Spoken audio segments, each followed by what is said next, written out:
Mimi kwa majina naitwa ndugu Elifazi Habona, ni kiongozi wa kwaya Mapigano Uliankuru.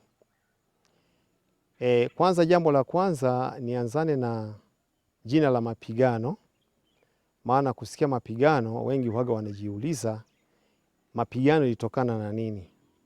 Mapigano ni jina la kijiji chetu tunakoishi, mahali hapa nilipo ndo Mapigano.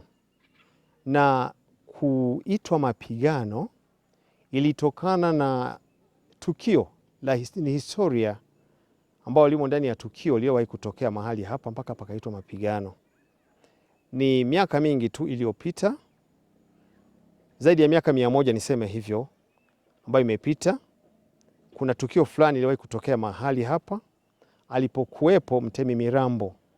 Nafikiri katika historia wengi wanasikia habari au wanazipata habari za Mtemi Mirambo.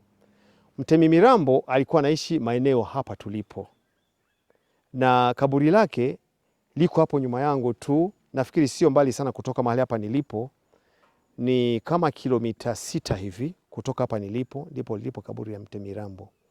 Na hapa tulipo kuitwa Mapigano ni sehemu ambapo kulikuwa na wapiganaji, yani naseme jeshi lake la Mtemi Mirambo, maana yeye alikuwa na vikosi vingi vya wapiganaji niseme hivyo, au vya majeshi yake.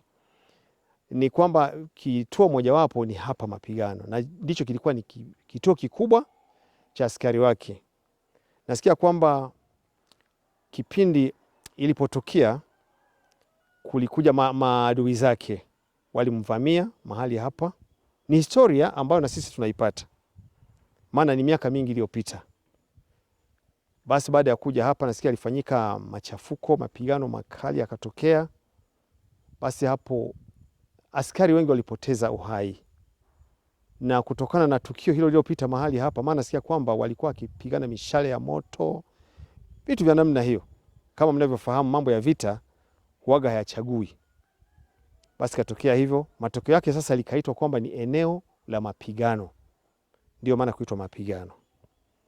Sisi tulipoanzisha kwaya yetu mahali hapa, maana kwaya yetu ya Mapigano ilianza mwaka 1973 ndipo ilianzishwa hapa. Kipindi hicho tulikuwa katika kanisa la Swedish Free Mission kabla haijawa FPCT, maana ilitoka Swedish Free Mission ikawa MPT, ikawa ndio baada ya kutoka Swedish Free Mission ikawa MPT.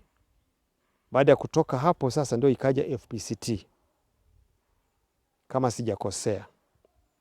Basi baada ya hapo sisi tuliendelea kama kwaya Mapigano, maana tulianza sisi mwaka 1973, na kipindi hicho kulikuwa na mwamko sana wa uimbaji, na kwaya yetu ikawa imeanza na waimbaji walikuwa ni zaidi ya 80, kitu cha namna hiyo kipindi hicho. Mimi nilikuwa bado kijana tu, nilikuwa bado kijana kabisa. Basi mimi nikawa miongoni mwa wale ambao baada ya kuokoka, nilipookoka tu, maana nilikuwa na wito tangu nilipokuwa nikisoma darasa la 4, ndipo nilikuwa na wito kipindi hicho.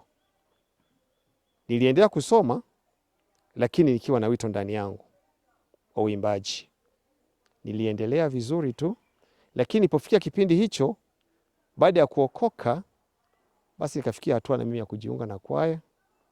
Nikajiunga na kwaya ya Mapigano Uliankuru mnamo mwaka 1975. Hapo nilikuwa bado kijana mbichi kabisa, lakini nilitamani sana kuendelea kumtumikia Mungu, kwa sababu Mungu kuna mambo mengi aliyonifanyia. Mimi mwenyewe nikaweka nadhiri mbele za Bwana, nikasema, Mungu, naomba unisaidie nikutumikie maisha yangu yote.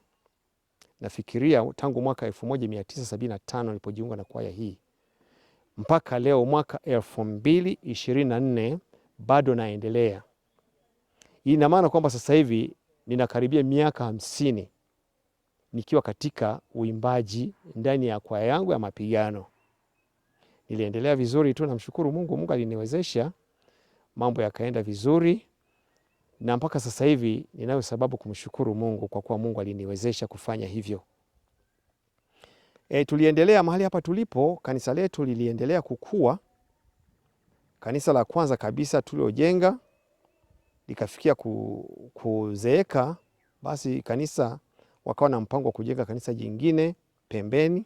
Hapa nyuma yangu tu kuna sehemu ambapo kanisa lilijengwa mnamo mwaka 1900, ilikuwa kama 78 79 kitu cha namna hiyo. Wakawa wamejenga kanisa lingine la pili, tukahama ile sehemu ambapo ile kanisa lilikuwa limezeeka, tukahamia sehemu nyingine ambapo kanisa lilo lipo. Hapa nyuma yangu tu kidogo. Na baada ya kuendelea na kanisa hilo, kanisa tena lenyewe lilionekana kwamba limekuwa ni bovu. Mnamo mwaka 2003 tukaanza ujenzi. Mnamo mwaka 2000 tukaanza plan ya ujenzi wa kanisa jingine ambalo ndio hili ambalo tunaliona hapa. Tukalijenga kwa muda sio mrefu sana, nafikiri ilichukua kama miaka 3. Tulikuwa tunaendelea kulijenga. Mnamo mwaka 2005 ndipo lilizinduliwa jengo. Basi tukawa tunaendelea na jengo, ndani ya jengo hilo ndio mnaloliona. Tukaendelea vizuri tu. Kwaya yangu, basi nirudi kwenye historia ya kwaya yangu Mapigano. Kwa hiyo Mapigano tuliendelea